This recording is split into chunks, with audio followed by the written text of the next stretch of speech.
Best sir.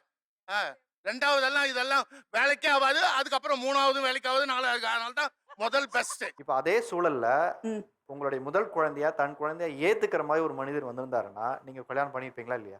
பண்ணியிருப்பேன் sir, கண்டிப்பா பண்ணிருப்பீங்களா? பண்ணியிருப்பேன். அப்போ அந்த நபர் தான் தவறே தவிர இரண்டாவது திருமணம் பண்ணுவது எப்படி தவறா இருக்க முடியுங்கிறது தான் இப்ப. தெருவுல என் புருஷன் கூட போனா கணவன் மனைவின்னு என்ன சொல்லல, அடுத்தவ புருஷனை கல்யாணம் பண்ணிட்டு போறா பாருங்கன்னு சொல்றாங்க. அது எப்படிங்க அசால்ட்டா வந்து செகண்ட் மேரேஜ் கரெக்ட்ன்ற மாதிரி ஒருத்தரும் அவ்வளவு அழகா சொல்றீங்க? எவ்வளவு பெரிய தப்பான விஷயத்தை நீங்க எல்லாம் ப்ரோமோட் பண்றீங்க தெரியுமா? அந்த பாப்பா சொன்னால மெரூன் சுடிதார், அந்த மாதிரி ஒரு சில விதி விலக்குகளுக்கு நாங்க அகைன்ஸ்ட் கிடையவே கிடையாது.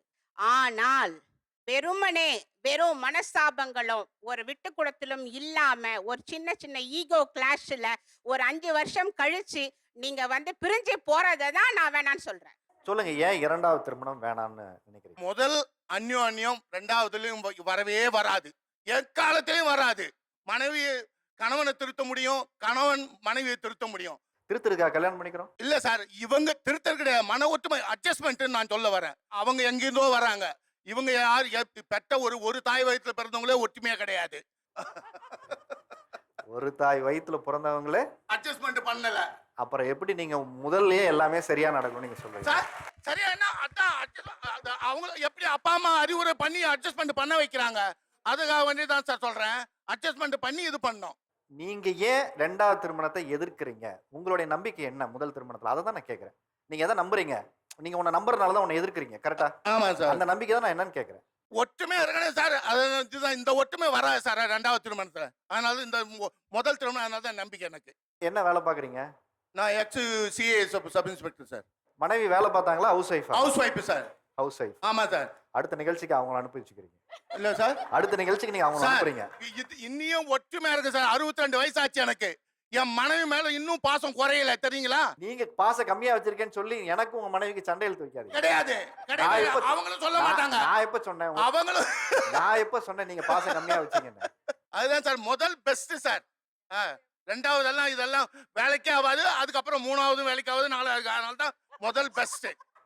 ஆமா சார். இரண்டாவது திருமணத்தை ஏன் எதிர்க்கிறீங்க? 24 வயசுல நான் டைவர்ஸ் ஆகி வந்துட்டேன். என்னோட ஹஸ்பண்ட் செகண்ட் மேரேஜ் பண்ணிக்கிட்டாரு. அவருக்கும் எனக்கு செட் ஆகலை.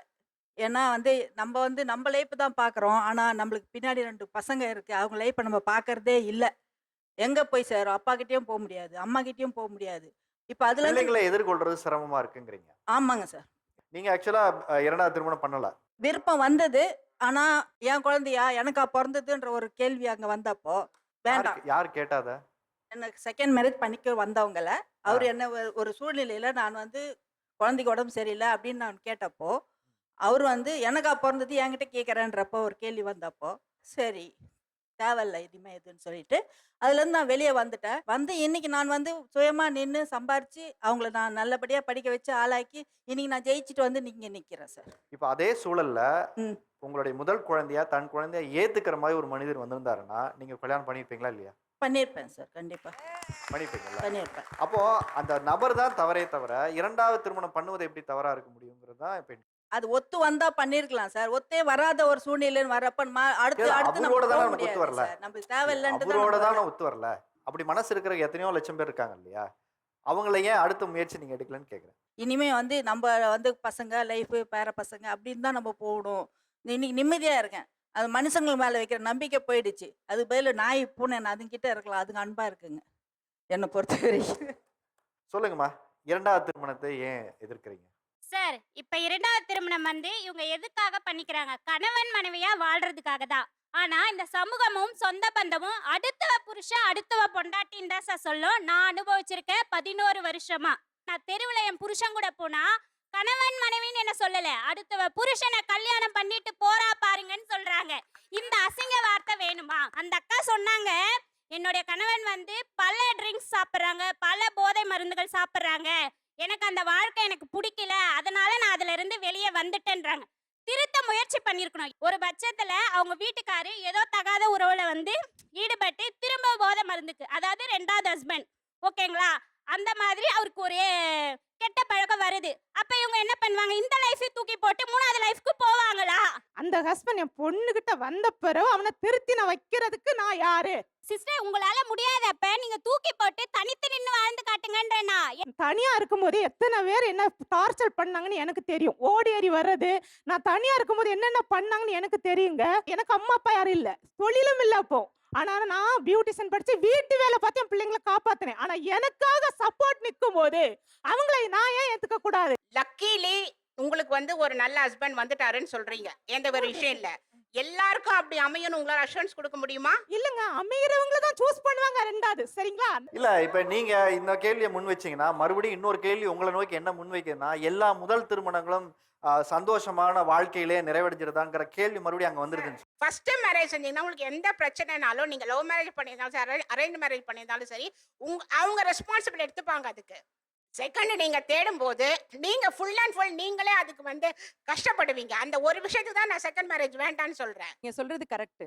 சுத்தி இருக்கவங்க கூட வருவாங்க கன்வின்ஸ் பண்றதுக்கு. ஆனா வாழ்க்கை வாழ போறது அவங்களோ நானோ, யாரு ஃபேஸ் பண்றோமோ அவங்க. இன்னொரு விஷயம், நீங்க எல்லாரும் சொல்றீங்க நீங்க ஏன் தனியா நின்னு குழந்தைய வளர்க்கலன்னு. 30 வயசுல அந்த பிள்ளைங்களுக்கு கல்யாணம் பண்ணி கொடுத்த பிறகு உங்களோட எதிர்காலம் என்ன? நீங்க எல்லாம் கணவன் மனைவியா டைவர்ஸ கேக்குறீங்க. அம்மா அப்பாவா யோசிச்சு பாத்திருக்கீங்களா? எப்பவாது ஒரு அம்மா அப்பாவா நீங்க இருந்து உங்களுடைய குழந்தைகளுக்கு நீங்க யோசிச்சு பாருங்க.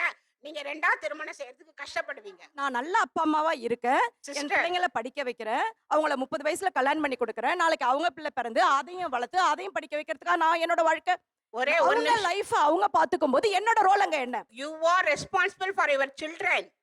நம்மளுடைய அவங்க கல்யாணம் பண்ணி அவங்களோட குழந்தைகளுக்கு responsibility. Biological father, biological mother அப்படின்றது ட்ரெண்டிங் ஆவனா நல்லா இருக்கலாங்க. But it's not. 57 வயசுல என்னுடைய கணவர் என்னை விட்டு பிரிஞ்சார் சார். 4 வருஷம் ஆகுது. என்னை ராஜாத்தி மாதிரி வச்சிருந்தார். நான் வந்து ஒரு பைத்தியம் மாதிரி ஆயிட்டேன். அதாவது ஒரு பேட்டரி கூட எங்க வாங்குறதுன்னு எனக்கு தெரியாதுங்க சார். ஏதோ ஒரு பிரச்சனை, அது நல்லதா இருந்தாலும் சரி, கெட்டதா இருந்தாலும் சரி, என்னுடைய மனசு சந்தோஷமா இருந்தாலும் சரி, ரொம்ப துக்கமான அழுகையில இருந்தாலும் சரி, அதை வெளிப்படுத்துறதுக்கு எனக்கு சக தோழமை யாருமே இல்லைங்க சார். தனிமையா ஒரு வீட்டுல இருக்கிற கொடுமை இருக்கு பாருங்க சார், அது வந்து சொல்லவே முடியாது வார்த்தைகளால. இன்னைக்கு எனக்கு 61 வயசு ஆகுது. இப்பயே நான் ஏங்குறேன்.